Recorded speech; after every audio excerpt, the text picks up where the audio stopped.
Joining me now with more on all of this is the senator himself, Texas Senator Ted Cruz. Senator, thanks very much for being here. This is outrageous about AT&T and Verizon. Can you tell us more about what you went through? Well, sure. Maria, good morning. Good to be with you. Arctic frost is Joe Biden's Watergate. And in fact, in terms of abuse of government power, it makes Watergate pale in comparison. In November of 2022, Donald J. Trump announced his re-election campaign for president. 3 days later, the Biden Justice Department appointed Jack Smith. His mission, ostensibly, was to investigate what had happened 2 years before on January 6th. But remember, the Biden DOJ had been locking up little old ladies who were protesting on the National Mall. They'd been doing that for 2 years. Jack Smith was appointed with one mission: stop Donald Trump. Do not let the American people vote for Trump as president. And he took his orders and launched a dragnet, the scope of which has never been seen. He issued at least 197 subpoenas directed at over 430 individuals and organizations, all Republicans. So he went after the Republican Attorney General's Association. He went after Charlie Kirk and Turning Point USA. He went after Citizens United, and he issued subpoenas to 9 U.S. senators, all Republicans. I was one of them. The subpoena he sent to my cell phone record, AT&T, was for my cell phone records, my voicemails, my texts, the communications in and out, the geolocation. And he sent it to AT&T. As you noted, AT&T did the right thing. Their lawyers looked at this subpoena and said, we can't hand this over. This is protected by the speech and debate clause. However, AT&T also got on top of that subpoena an order signed by Judge Boasberg that ordered AT&T, you cannot let Cruz know about this subpoena because, as you just read, he found as a judicial matter that if I was notified, I would destroy or tamper evidence and tamper with witnesses. Now, that is absolutely absurd. Verizon, unfortunately, did hand over the records of 8 senators. The speech and debate clause did not dissuade them from doing so. And we've now found out those other 8 senators, those subpoenas also came with judicial orders saying you could not tell the senators. When you have the Biden Department of Justice subpoenaing 20% of the Republicans in the Senate, it is an egregious abuse of process. It is a fishing expedition. And we need to have a full and thorough investigation and accountability for every executive branch official that signed off on weaponizing the government. And I believe that the House of Representatives should impeach Judge Boasberg. Judge Boasberg was the one who made findings that he had no basis for. And when he did that, he took off his judicial robe. He just became a partisan crusader. He joined with Jack Smith in the mission to try to stop Donald Trump from being reelected. Thankfully, the voters prevailed. Democracy prevailed. But I'll tell you what, if, God forbid, Kamala Harris had become president, we would never, ever, ever find out about this. They would have buried their abuse of power. And what's critical, this can never happen again. This is unbelievable, Senator. And Judge Boasberg has been around for a long time. He was also the same judge that gave a smack on the wrist to the FBI agent who lied about Carter Page to try and say that Carter Page was not working with the CIA when, in fact, he was, so that they could spy on him during the Russia collusion story. He was also the judge that tried to stop President Trump's agenda.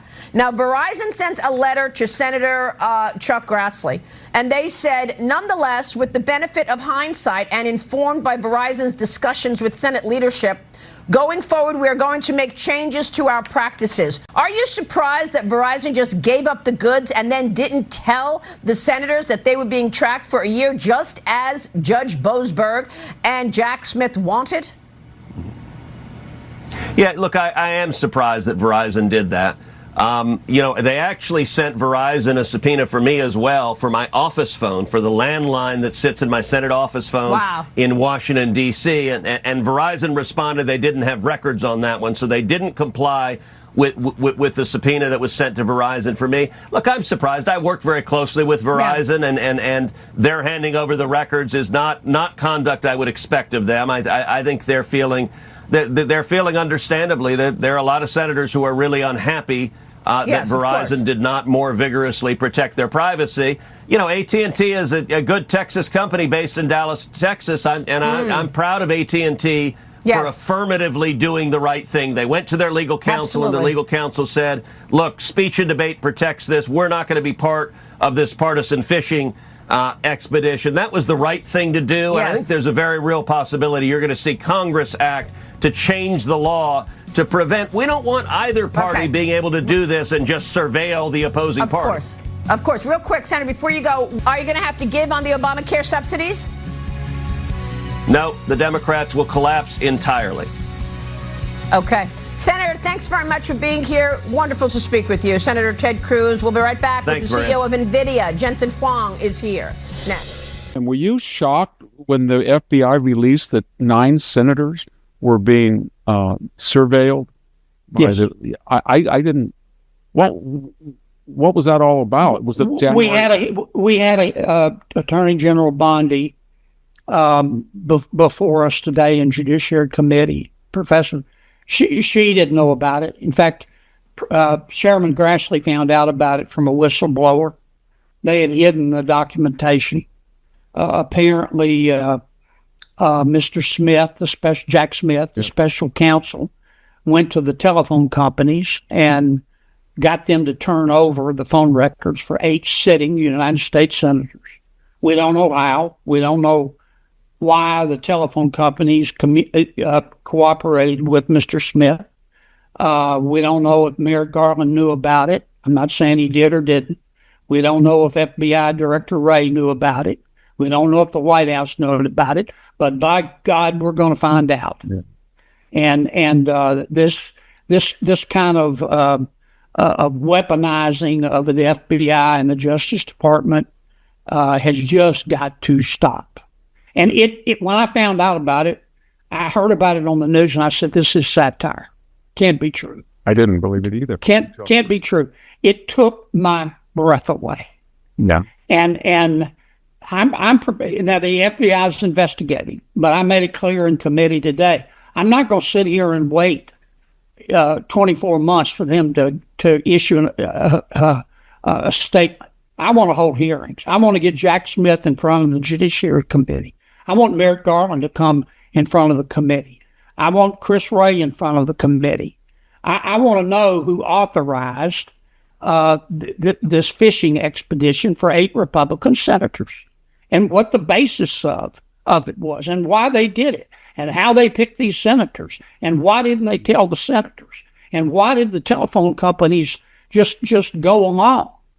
This stuff is serious as 4 heart attacks and a stroke. Yeah. And I'm going to get to the bottom of it.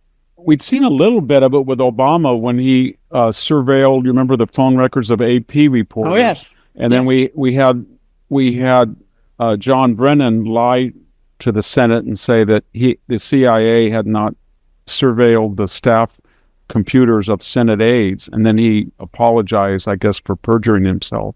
We saw it a little bit with John Brennan when he said the NSA, James Clapper, when he said the NSA is not surveilling Americans. And then he said he gave the least on truth. But we've never seen anything, I don't think, of this magnitude. I was shocked when we had these earlier revelations that Comey and Clapper and Brennan were in the White House, and they were basically told by the outgoing Obama that your subordinates' assessment that there wasn't collusion wasn't good enough, and you go back and then you try to.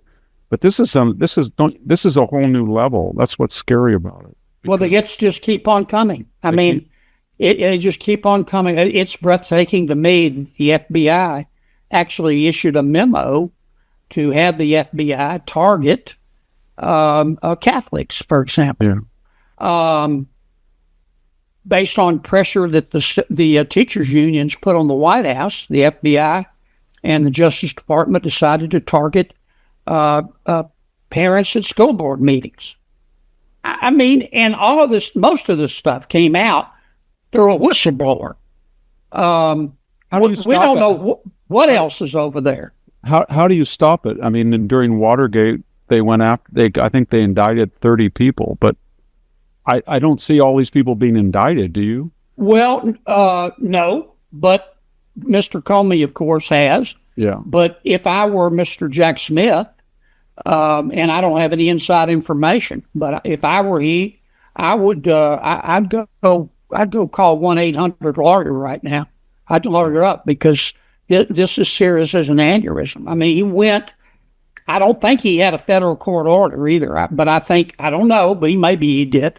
But he went and got the phone records of 8, not 1, not 3, 8 active sitting United States senators, and the phone companies better lawyer up too. They just handed over the records. They didn't try to quash if he had a subpoena. I would have thought that the general counsel to the phone companies would have said, look, we're not going to turn these records over unless a judge tells us. I'm going to file a motion to quash the subpoena. They didn't do that. They just handed it over, just vomited it forth.